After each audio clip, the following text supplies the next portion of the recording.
Hello and welcome back to our third class on preposition. আমরা আগের দুদিন preposition করেছি, অনেক করে preposition শিখেছি, প্র্যাকটিসও করেছি। যদি তোমাদের কনফিউশন থাকে সেগুলো আরেকবার চেক করে নিও। আজকে আমাদের ডে 3 অফ preposition। আজকে আমরা যেটা শিখবো সেটা হচ্ছে with। with কোথায় কোথায় ব্যবহার হয়, কোন কোন ক্ষেত্রে আমরা with ব্যবহার করতে পারি। with মানে কিন্তু সঙ্গে। যেমন ধরো আমি মায়ের সাথে বসে আছি, I am sitting with my mother. আমি আমার পোষা কুকুরের সাথে খেলছি, I am playing with my pet dog. with is a preposition যেটার মানে হচ্ছে সঙ্গে। কিন্তু যদি আমরা কোনো কিছু জিনিস দিয়ে লিখছি বা কোনো কিছু জিনিস দিয়ে কোনো কাজ করছি, কোনো একটা টুল বা ইনস্ট্রুমেন্ট যেটা দিয়ে আমি কোনো কাজ করছি, সেটার সাথেও কিন্তু with হয়। যেমন ধরো I am writing with this marker. I am writing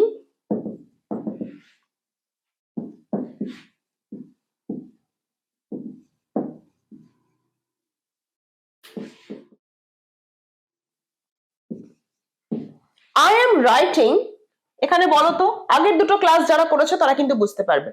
এখানে হবে on the whiteboard with the marker. with বসবে যখন তুমি কোনো কাজ করছো, কোনো একটা জিনিস ব্যবহার করে, কোনো একটা ইনস্ট্রুমেন্ট বা টুল, কোনো একটা জিনিস দিয়ে যখন কোনো কাজ সম্পন্ন করছো, তার সাথেও কিন্তু আমরা with দেব। মনে থাকবে? আরো কটা এক্সাম্পল দেখি চলো। He cuts the fruits with the knife. He cuts the fruits with the knife. He writes a letter with the fountain pen. He writes a letter with the fountain pen. ঠিক আছে? He plays in the garden with a football. He plays in the garden with a football. Football is an instrument here. Is this clear? with এর আমরা দুটো ব্যবহার শিখলাম, একটা হচ্ছে সঙ্গে আর একটা হচ্ছে কোনো ইনস্ট্রুমেন্ট যখন ব্যবহার হবে, কোনো কিছু দিয়ে কোনো কাজ হবে যখন, তখন আমরা কিন্তু ব্যবহার করব with। এর পরের প্রেপোজিশন by। by এর আবার অনেকগুলো ব্যবহার আছে। তোমরা নোটবুক নিয়ে বসেছো তো? যদি যারা ক্লাস দেখছো, যদি ভালো লাগে লাইক করো, ভালো না লাগলেও লাইক করবে, কারণ কোনো ক্লাস সবসময় যে ভালো লাগবে তা না। কিছু ক্লাস আমাদের কিন্তু প্রয়োজনে শিখতে হয়, সব ক্লাসই তো গল্প নয়।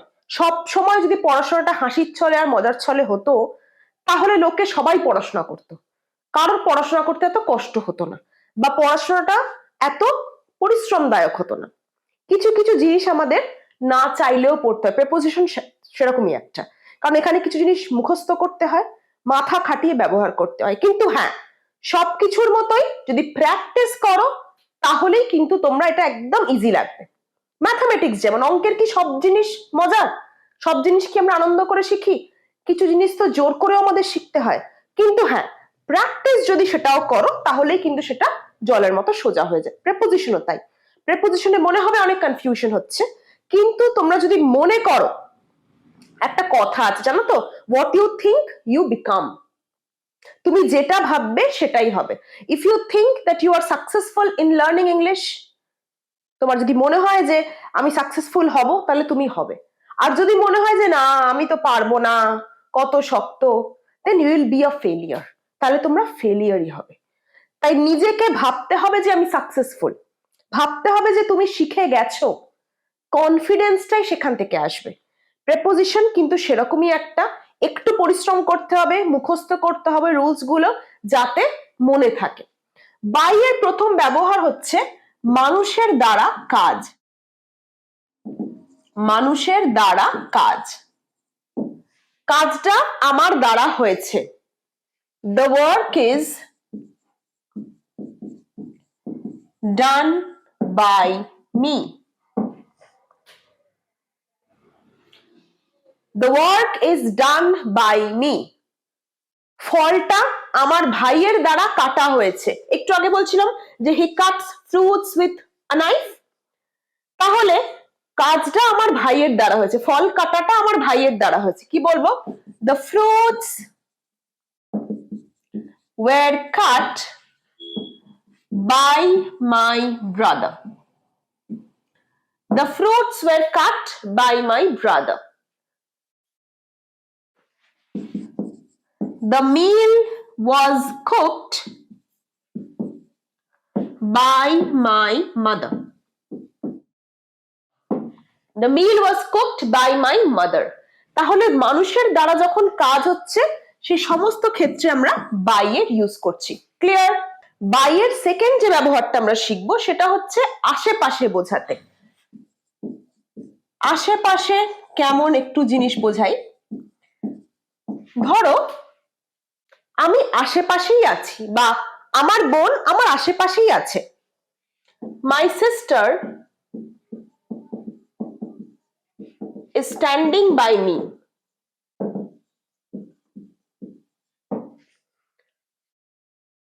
My sister is standing by me. My pet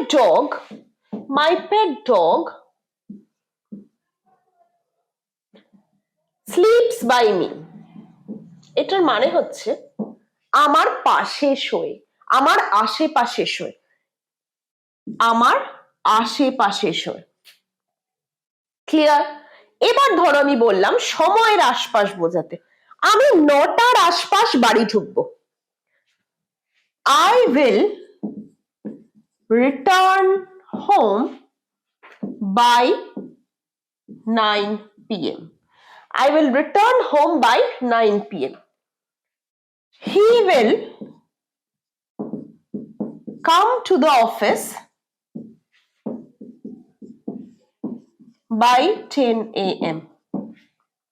by এর অর্থ আশেপাশে, সেটা মানুষের আশেপাশে হতে পারে, সেটা সময়ের আশপাশ হতে পারে। ক্লিয়ার? by এর অর্থ আশেপাশে। by এর দুটো অর্থ আমরা শিখে গেলাম, দুটো ইউজ আমরা শিখে গেলাম। থার্ড হচ্ছে যখন কোনো যানবাহনে তুমি ট্রাভেল করছো, আমি এই যানবাহনের দ্বারা এসেছি, সেইটা বোঝাতেও by ইউজ হয়।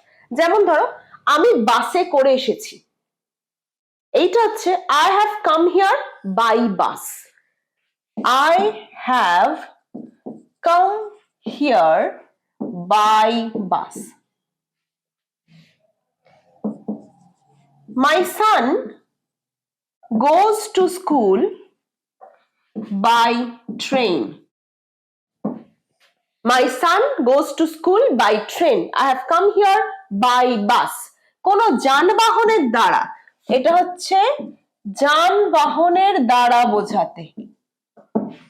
কিন্তু একটা এখানে এক্সেপশন আছে, ব্যতিক্রম আছে। ধরো আমি হেঁটে এসেছি, তাহলে আমি কি বলবো? By foot? না, I reached there, আমি সেখানে পৌঁছালাম on foot। এই ক্ষেত্রে কিন্তু অন হবে, এটা একটা এক্সেপশন, এটা মাথায় রাখবে। I reached there by foot হবে না, হেঁটে যদি পৌঁছাও তাহলে হবে I reached there by foot। বুঝতে পেরেছো? তাহলে by এর আমরা মোটামুটি 3টে ইউজ শিখে নিলাম। with এর আমরা দুটো ইউজ শিখলাম, by ব্যবহারের আমরা 3টে ইউজ শিখে গেলাম। এরপরে আমরা দেখে নেব যে from কোথায় কোথায় ইউজ হয়। আমাদের নেক্সট প্রপোজিশন from। from এর অর্থ হচ্ছে থেকে। from এর অর্থ থেকে, কোনো কিছু থেকে। আমি স্কুল থেকে ফিরছি, I am returning from school. I am returning from school. 4টে থেকে আমাদের প্রোগ্রাম, 4টে থেকে আমাদের প্রোগ্রাম শুরু। এটা যদি বলি our program starts from 4 p.m. 4টে থেকে আমাদের প্রোগ্রাম শুরু। আমি স্কুল থেকে ফিরছি, তাহলে থেকে, 4টে থেকে, স্কুল থেকে। from হচ্ছে থেকে বোঝাতে আমরা ইউজ করি। এছাড়াও যখন কোনো কিছু থেকে কেউ ভুগছে, কোনো ধরো বিশেষ করে অসুখ থেকে ভোগা, এই ক্ষেত্রে আমরা from ইউজ করি। তিনি ক্যান্সারে ভুগছেন, হি is suffering from cancer. He is suffering from cancer. তিনি যন্ত্রণায় ভুগছেন। She is suffering from pain. কোনো অসুখ, যন্ত্রণা এগুলো থেকে যখন ভোগা বোঝায় তখনও আমরা কিন্তু ফ্রমটা ইউজ করি। ক্লিয়ার হলো? একটা হচ্ছে থেকে, একটা হচ্ছে অসুখ বা যন্ত্রণা থেকে ভুক্তভোগী, ভোগা বোঝাতে আমরা ফ্রমটা ইউজ করছি। এর পরের যে প্রিপোজিশনটা নিয়ে আমরা কথা বলবো সেটা হচ্ছে ফর। ফর মানে জন্য। আমরা অনেক ক্ষেত্রে কিন্তু এই ওয়ার্ডটা ব্যবহার করি। যেমন ধরো, আমার মা আমার জন্য রান্না করে, আমি তোমার জন্য ওয়েট করছিলাম, সে তোমার জন্য চিন্তা করে। তাহলে যে জন্য জন্য জন্য যে বারবার বলছি, এইটার প্রিপোজিশন হচ্ছে ফর। একটা সেন্টেন্স দেখি, আমার মা আমার জন্য রান্না করে।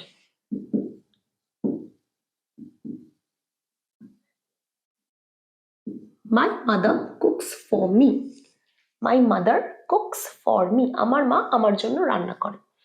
আমি তোমার জন্য ওয়েট করছিলাম। I was waiting for you. I was waiting for you. সে তোমার জন্য চিন্তা করে। He cares for you. He cares for you. তাহলে যেখানে আমরা জন্য এই ওয়ার্ডটা দেখব সেখানেই আমরা কোন প্রিপোজিশন ইউজ করব? ফর। ভিডিওটা ভালো লাগলে লাইক করে দাও, কমেন্টে জানাও যদি কোনো প্রবলেম থাকে। আমরা বাকি প্রিপোজিশনগুলো নিয়েও আলোচনা করব। তারই মধ্যে যদি কমেন্টে জানাও যে কোনো প্রবলেম যদি থেকে থাকে, কারণ আমরা ডাউট ক্লিয়ারিং সেশন নিয়ে আসছি। আমাদের ডাউট ক্লিয়ারিং সেশন একটা করার কথা ছিল, কিন্তু আমার অসুস্থতা এবং কিছু টেকনিক্যাল ফল্টের জন্য আমরা সেটা করতে পারিনি। কমিউনিটি সেকশনে আবার আমরা আপডেট করব যে কবে আমাদের ডাউট ক্লিয়ারিং সেশন হবে। এখনো অব্দি যা যা ক্লাস হয়েছে সেগুলো আমরা ডাউট ক্লিয়ারিং সেশনে আলোচনা করব। যার যা প্রবলেম আছে তোমরা কমেন্ট বক্সে কিন্তু লিখতে থাকো, আর ভিডিওটা এখনই বন্ধুদের সাথে শেয়ারও করে দাও। আচ্ছা, তাহলে ফর নেওয়ার কারোর কোনো প্রবলেম নেই। আমি তোমার জন্য ওয়েট করছিলাম, I was waiting for you. আমি তোমার কথা ভাবছিলাম, I was thinking for you. এইরকম জন্য যেখানে আমরা ইউজ করব সেখানেই আমরা কিন্তু ফর ইউজ করব। Clear? Let's look at the next preposition. Next preposition ভীষণ কমন, অফ। এর, এদের, এগুলো বোঝাতে কিন্তু আমরা অফ ইউজ করি। অফ কথায় কথায় দেখবে ইউজ হয় এর, এর থেকে বা এদের বোঝাতে। যেমন ধরো বললাম যে তোমাদের মধ্যে একজন আমার সাথে কাল দেখা করো। তোমাদের মানে এদের, তোমাদের মধ্যে একজন। One of you meet me tomorrow. One of you meet me tomorrow. তোমাদের মধ্যে একজন, তোমাদের মধ্যে একজন আমার সাথে দেখা করো। এরপর রোগ থেকে যদি কোনো মৃত্যু হয়, রোগ থেকে যদি মৃত্যু হয় সেক্ষেত্রেও কিন্তু আমরা অফ ইউজ করি। একটু আগে যখন আমরা ফ্রম পড়ছিলাম আমরা কি দেখলাম, যে কোনো রোগ থেকে যদি কেউ ভোগে তাহলে সেখানে আমরা ফ্রম ইউজ করব। এক্সাম্পল বলি, সে ক্যান্সারে ভুগছে। She is suffering from cancer. সে ডেঙ্গিতে ভুগছে। He is suffering from dengue. কিন্তু যদি কোনো রোগে মৃত্যু হয় সেখানে কিন্তু আমরা ফ্রম ইউজ করব না। কি ইউজ করব? অফ। ধরো বললাম সে ক্যান্সারে মারা গেছে। He died of cancer.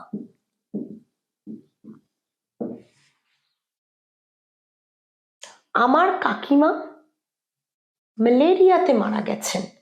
My aunt died of malaria. Malaria নয়, ম্যালেরিয়া, ম্যালেরিয়া। ওয়ান্ডারফুল। তাহলে ডাইড অফ, সাফারিং ফ্রম, এই দুটো মনে রাখবে। আমি সাইডে একটু লিখে দিই, সাফারিং এর সঙ্গে সবসময় ফ্রম হবে, সাফারিং ফ্রম। আর ডাইড অফ, এইগুলো যেন ভুল না হয়, একটু নোট করে নাও। Suffering from, died of. Clear? ভালো লাগলে লেখো কমেন্ট বক্সে ক্লিয়ার, যাতে আমি বুঝতে পারি যে তোমরা একটু একটু করে লেসন এগোনোর সাথে সাথে একটু একটু করে কনসেপ্টস গুলো তোমাদের ক্লিয়ার হচ্ছে। যাদেরই এই অবধি এখনো অবধি কনসেপ্ট ক্লিয়ার, বুঝতে কোনো প্রবলেম নেই, ক্লিয়ার লেখো। আর একটা কথা, এই প্রেপোজিশন যেগুলো আমরা শিখছি এদের কিন্তু আরো অনেক অ্যাডভান্সড ইউজ আছে, যেগুলো আমরা একটু শেষের দিকে ক্লাসে শিখবো। 100 দিনের প্রথম দিকে আমাদের টার্গেট কি, বেসিক ইংলিশটা শিখে যাতে আমরা ফ্লুয়েন্টলি কথা বলতে পারি। ইংরেজি কিন্তু অনেকেই শেখে, দেখো আমাদের ক্লাস 1 থেকে ইংরেজি শিখি আমরা, কিন্তু কজন আমরা ইংরেজিতে ফ্লুয়েন্টলি কথা বলি? তার মানে বইয়ের গ্রামার পড়লে বা কটা কবিতা পড়লে বা কিছু নভেলস পড়লে কিন্তু আমরা যে ফ্লুয়েন্টলি বলতে পারবো তা নয়। ফ্লুয়েন্টলি বলতে গেলে আমাদের যেটা করতেই হবে সেটা হচ্ছে রেগুলার প্র্যাকটিস। এই প্র্যাকটিসটাই কিন্তু আমার সাথে তোমরা করবে। আমরা কিভাবে এগোচ্ছি, কিছু কিছু কনসেপ্ট শিখছি, তারপর আমরা 2-3টে ক্লাস প্র্যাকটিস করছি। এইভাবে এগোলেই কিন্তু দেখবে একটা সময় পরে 2-3টে সেন্টেন্স ফ্লুয়েন্টলি নিজেরাই বলতে পারছো। কেমন লাগছে আমাদের এই লেসন প্ল্যান কমেন্টে জানিও, যদি কোনো সাজেশনস থাকে সেটাও জানিও। চলে যাই আমরা পরেরটা। আমাদের এর পরের প্রেপোজিশন অ্যাবাউট। অ্যাবাউট মানে সম্পর্কে বা সম্বন্ধে, কারোর সম্পর্কে বা কারোর সম্বন্ধে। সে তোমার সম্বন্ধে চিন্তিত, তুমি তার সম্পর্কে কি জানো? এই সম্পর্কে সম্বন্ধে যখনই আমরা বলবো আমরা কিন্তু অ্যাবাউট ইউজ করব। Let us look at few examples. সে তোমার সম্বন্ধে চিন্তিত, he is worried about you. He is worried about you.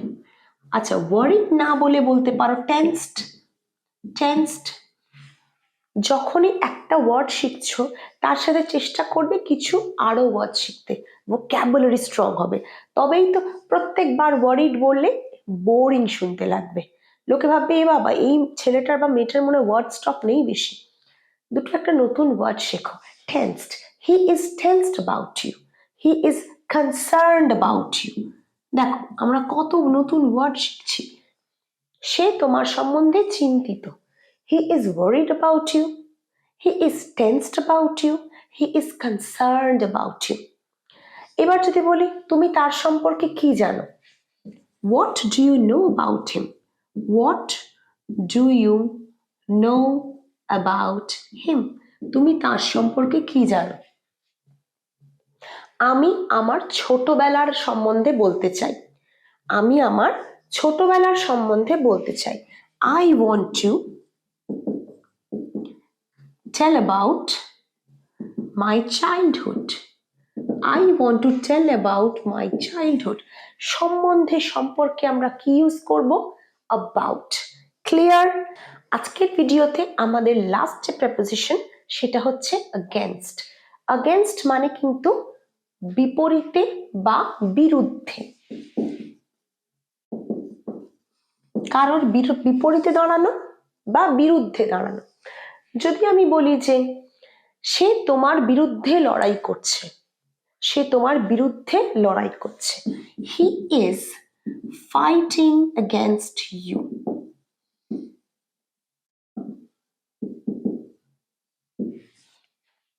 He is fighting against you.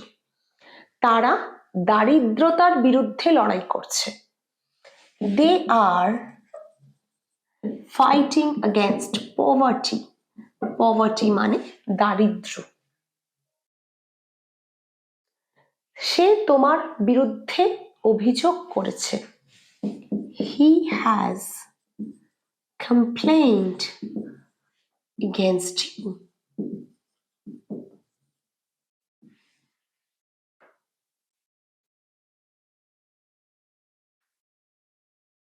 সে তোমার বিরুদ্ধে কেস করেছে কোর্টে, she filed a case against you. বোঝা যাচ্ছে এগেনস্ট বা বিরুদ্ধে আমরা কিভাবে ইউজ করতে পারি। সে তোমার বিরুদ্ধে কথা বলছে, সে তোমার বিরুদ্ধে কোর্টে কেস করেছে, সে তোমার বিরুদ্ধে লড়াই করছে, সে তোমার বিরুদ্ধে কম্পিটিশনে নাম দিয়েছে। এই সমস্ত বিপরীতে বা বিরুদ্ধে, মুখোমুখি লড়াই যেখানে, কারোর বিপরীতে বা বিরুদ্ধে যেখানে লড়াইয়ের কথা বা অভিযোগ আনার কথা বলা হবে সেখানেই আমরা কিন্তু against ইউজ করব। আশা করি তোমাদের কাছে মোটামুটি ক্লিয়ার যে বেসিক প্রেপোজিশনস গুলো আমাদের রেগুলার কাজে লাগে, এইগুলো দিয়েই আমরা নেক্সট ক্লাসে কিন্তু বিভিন্ন ধরনের সেন্টেন্স প্র্যাকটিস করব। তোমরাও আশা করি আমার সাথে প্র্যাকটিস করবে। আর নেক্সট লাইভ ক্লাসে ডিটেলস কিন্তু খুব শীঘ্রই আমরা কমিউনিটিতে আপডেট করব। দেখা হচ্ছে পরের ভিডিওতে।